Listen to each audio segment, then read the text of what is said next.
आप और हम पर भगवान शिव की कृपा हुई है, इसलिए कथा झारखंड की पवित्र भूमि पर पहुंची।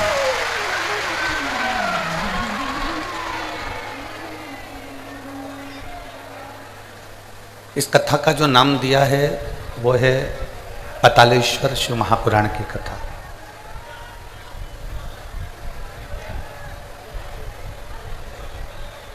भगवान शंकर की एक रूप है पतालेश्वर महादेव। जितने भी भक्त इसको आस्था चैनल पर, फेसबुक, यूट्यूब पर और जमशेदपुर की इस पवित्र झारखंड की काजू बागान की इस भूमि पर सुन रहे हैं, 5 दिन की कथा को अपनी पंचम इंद्रियों को, चाहे वो कर्म इंद्री हो, चाहे वो ज्ञान इंद्री हो, इन सभी इंद्रियों को अपने वश में कर कर इस कथा का लाभ लीजिए।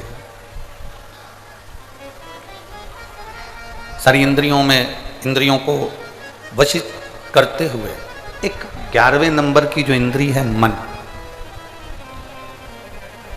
इस मन रूपी इंद्री को संयमित कर कर भगवान शिव की इस कथा का रसतत्वपन ग्रहण करें। कहते हैं शिव महापुराण की कथा में जब हम जाकर बैठते हैं, आप और हम जब भगवान शंकर की कथा को श्रवण करने के लिए पहुंचते हैं, हम जितने जितने कदम चलकर भगवान देवादिदेव महादेव की कथा की ओर बढ़ते हैं, उतने उतने हम अपने दुख को काटते चले जाते हैं और परमात्मा की शरणागति प्राप्त करते चले जाते हैं। एक बात हमने पहले की कथा में कही थी, आपके स्मरण में होगी, जहां जगह मिल जाए वहां सुनो और ये विश्वास के साथ सुनो कि मेरा बाबा मुझे देगा। कहीं पर जैसे सूर्य की रोशनी सब जगह जाती है,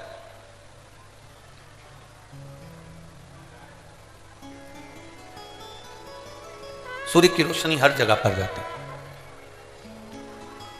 एक लोक ऐसा है, वो है पाताल लोक। सुतल लोक में भी सूर्य की रोशनी जाती है, तलातल में भी सूर्य की रोशनी जाती है, रसातल में भी सूर्य की रोशनी जाती है, पर केवल एक लोक ऐसा है, पाताल लोक, जिसमें सूर्य की किरण नहीं जाती, जिसमें सूर्य की रोशनी नहीं जाती। अब जरा ध्यान देना, एक लोक ऐसा है जिसमें सूर्य की किरण नहीं जा रही है, तो पूछा गया, विचार किया गया,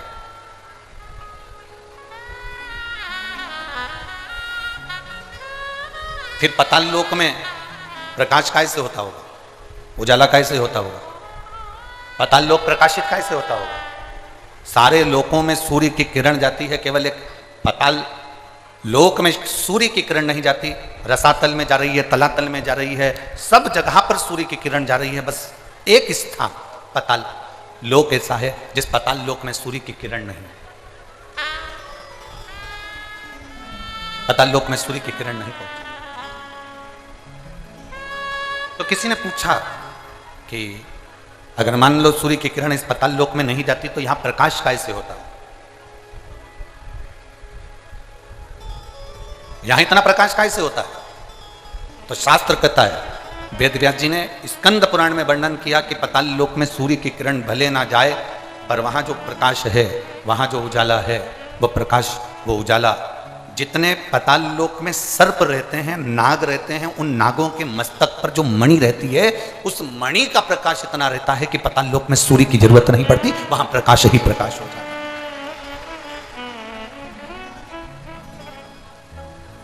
वहां प्रकाश ही प्रकाश हो।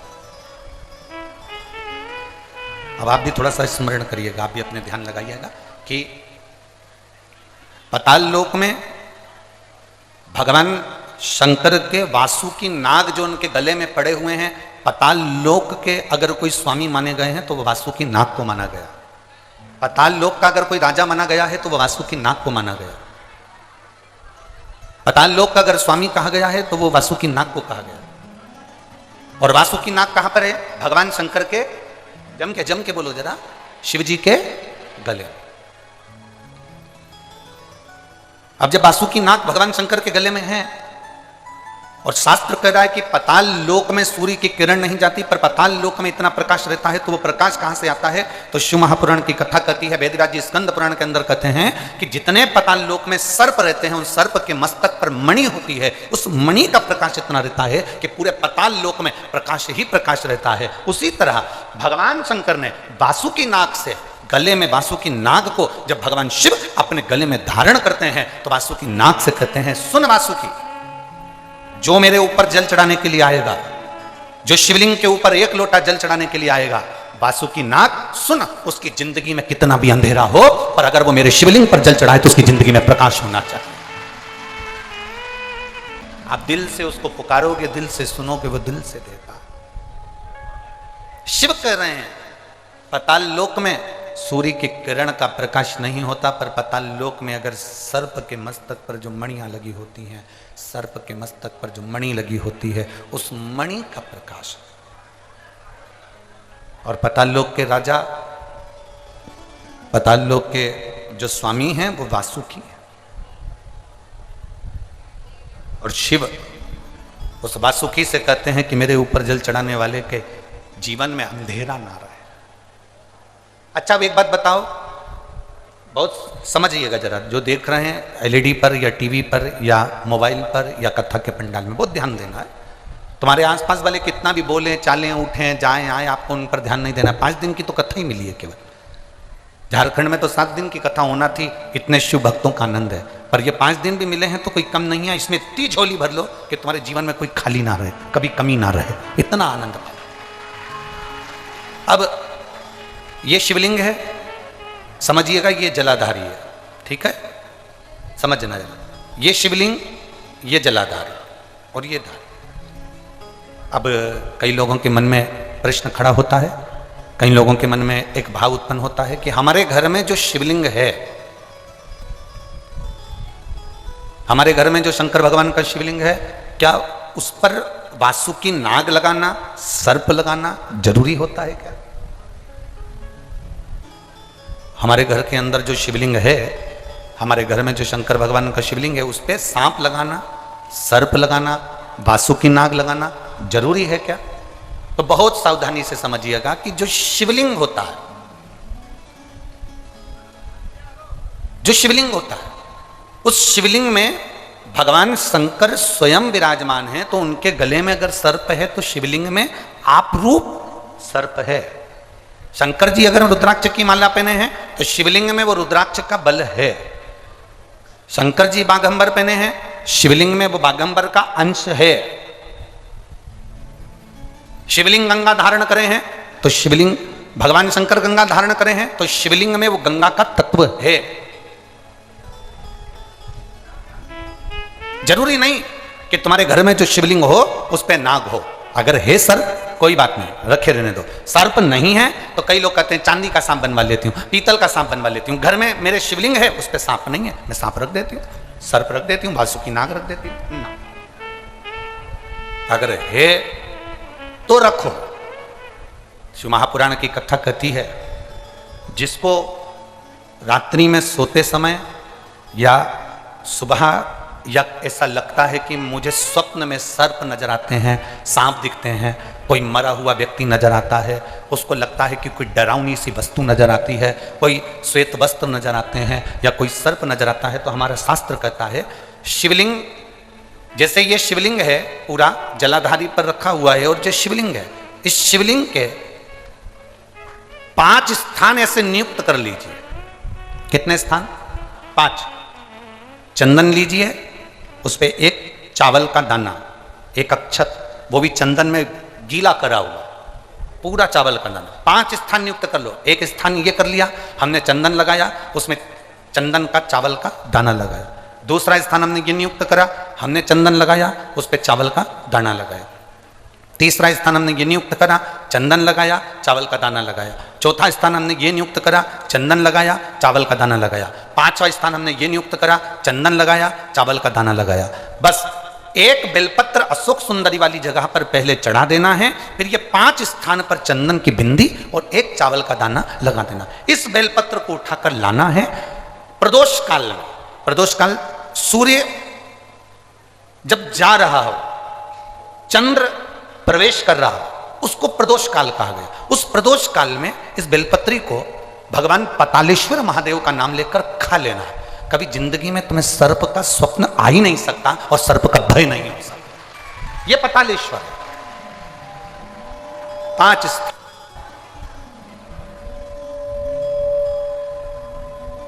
5 स्थान नियुक्त करिए। समझ में आया है ना? 5 स्थान यदि हम नियुक्त करते हैं और 5 स्थान नियुक्त कर कर हम चंदन की बिंदी रखकर एक चंदन में भिड़ा हुआ चावल, चंदन में गीला किया हुआ चावल का 1 दाना 5 स्थान पर यदि हम लगाकर एक बेलपत्र पहले समर्पित कर कर उसको लगाकर फिर हम उस बेलपत्र का प्रदोष काल के समय पर भगवान पतालेश्वर का स्मरण कर कर उसको पा लेते हैं तो हमें फिर स्वप्न में सर्प का भय नहीं रहता। हमें स्वप्न में सर्प दिखाई नहीं देता। फिर नहीं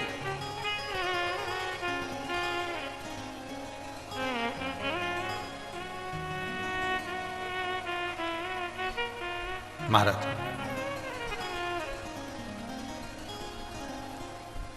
हम जितना शिव का स्मरण करते हैं उतना सुख प्राप्त है। बोल पतालेश्वर महादेव की। भगवान शिव की भक्ति का विधान। पतालेश्वर शिव महापुराण की कथा कहती है, शिव जी पर जल चढ़ाने वाले को शिव के गले में पड़े हुए वासुकी नाग भी उनकी जिंदगी में प्रकाश कर देते। यहां तक हम कहेंगे अगर जीवन में बहुत बहुत बहुत तकलीफें चल रही हो, बहुत कष्ट चल रहा हो, बहुत दुख चल रहा हो, तो आप शंकर को 1 लोटा जल चढ़ाओगे तो वो जल 33 कोटि देवताओं में जाएगा और उसका फल आपको मिलेगा।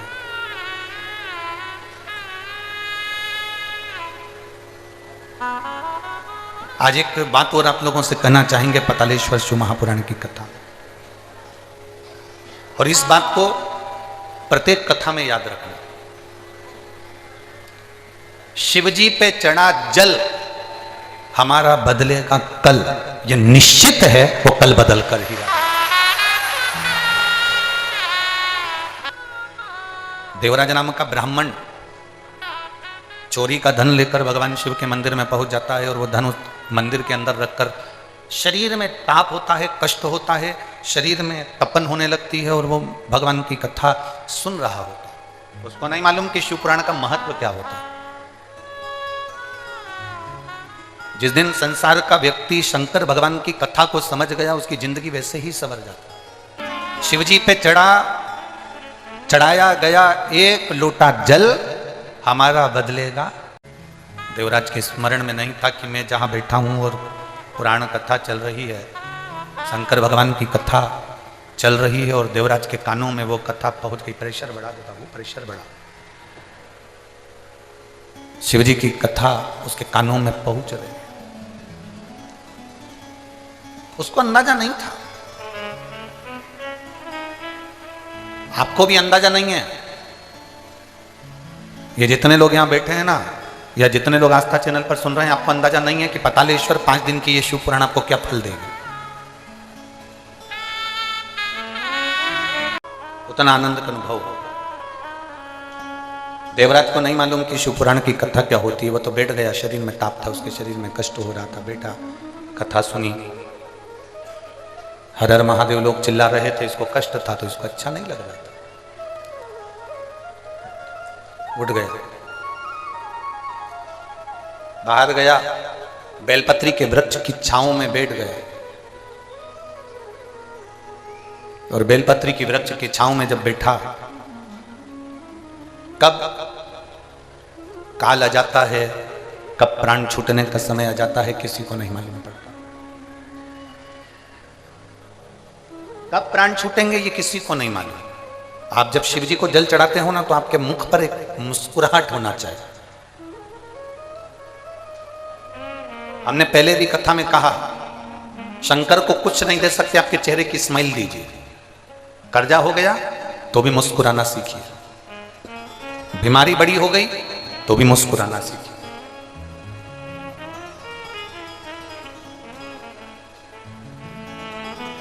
कोई बड़ा रोग हो गया, बहुत तकलीफ में जिंदगी चल रही है, तो भी शंकर के मंदिर में लोटा भर के जल चढ़ाने जाओ तो मुस्कुरा कर जाओ।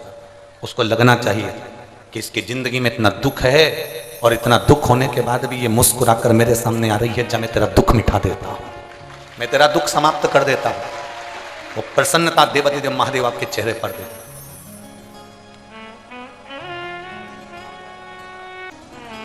देवराज बेलपत्री के वृक्ष के नीचे अपने प्राणों को त्याग दिया। प्राण छूटे देवराज के। ब्राह्मण के घर में जन्म लेने के बाद भी चोरी कर रहा।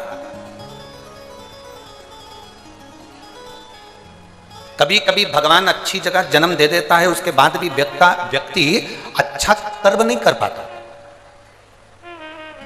आपकी नौकरी अच्छी जगह पर है, आपको भगवान ने सुंदर बनाकर भेजा, आपको भगवान ने पूरा शरीर देकर भेजा, आपको भगवान ने पूरा ज्ञान देकर भेजा, उसके बाद भी आप उसका प्रयोग नहीं करें, उसका उपयोग नहीं करें, तो आपका जीवन व्यर्थ बेकार। शिव कथा कह रही है, भगवान शंकर का संवाद कर रहा है, शिव महापुराण की कथा कह रही है। देवराज नामक का ब्राह्मण बेलपत्री की छांव में अपने प्राणों को छोड़ देता है। भगवान देवाधिदेव महादेव उसको लेने के लिए आते हैं, भगवान शिव उसको लेने के लिए पहुंचते हैं। हम केवल शिव पुराण की कथा नहीं सुन रहे, हम भगवान देवाधिदेव महादेव से अपने संबंध को जोड़ रहे हैं, शिव से अपना संबंध जोड़। देवराज के मन में एक संशय था कि मैं ब्राह्मण कुल में जन्मा, मैं ब्राह्मण कुल का बेटा हूं, मैं ब्राह्मण कुल में जन्मा हूं। एक संशय देवराज के मन में था कि चोरी मैंने करी, गलत काम मैंने किया, चोरी करी, गलत काम किया, उसके बाद भी देवाधिदेव महादेव ने बड़ी कृपा करी, बड़ी करुणा करी, बड़ी दया करी। और महादेव ने इतनी कृपा कर दी कि मेरे जैसे पापी को भी भगवान शंकर नंदी पर बिठा कर लेकर जा रहा है। मेरे जैसे पापी को भी भगवान शिव नंदी पर बिठा कर ले जा रहा है। ये तो बड़ी कृपा, ये तो बड़ी करुणा।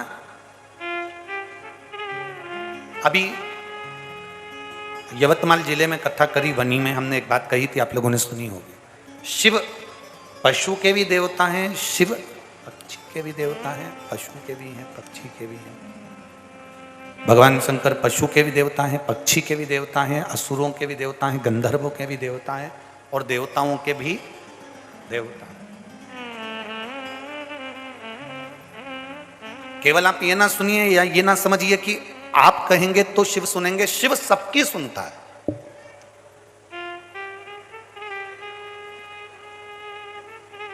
सबकी। फिर कहेंगे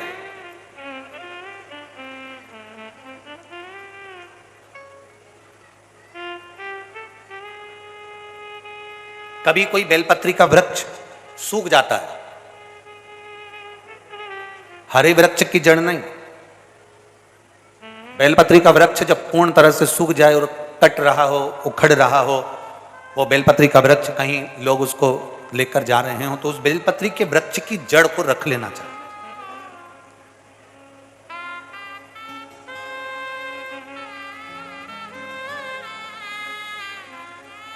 और बेलपत्री के वृक्ष की वो जड़ रखकर कम से कम 5 शिवरात्रि या 5 प्रदोष उस बेलपत्री की जड़ को घिसकर, जैसे चंदन घिसते हैं ऐसे घिसकर उसको कटोरी में निकाल लो और शिव जी का उससे श्रृंगार करो, शंकर भगवान को उसका लेपन करो या उससे त्रिपुंड बनाओ।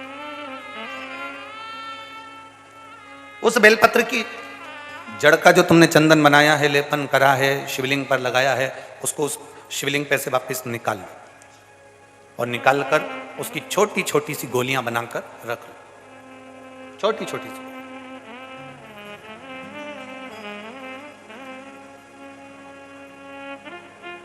डॉक्टर आपके घुटने बदलने को कहता है, डॉक्टर आपकी कमर में हड्डी में गैप बता देता है, डॉक्टर कह देता है कि आप चल नहीं सकते, नीचे बैठ नहीं सकते। यहां कई माताएं बैठी हैं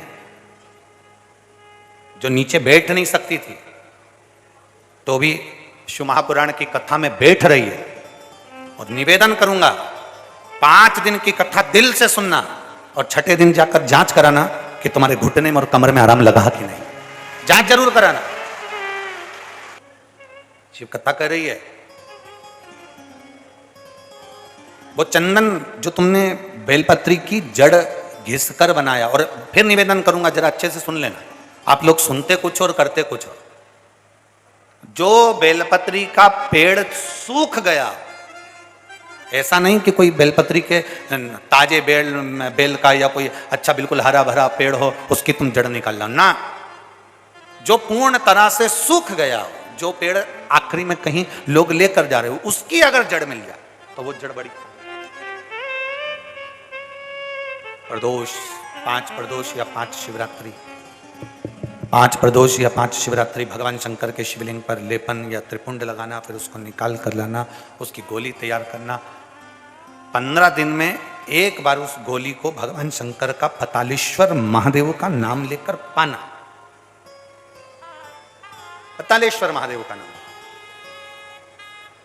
चलो वो बात भी दूसरी है, हम तो आज की बात करते हैं और कल की बात करते हैं।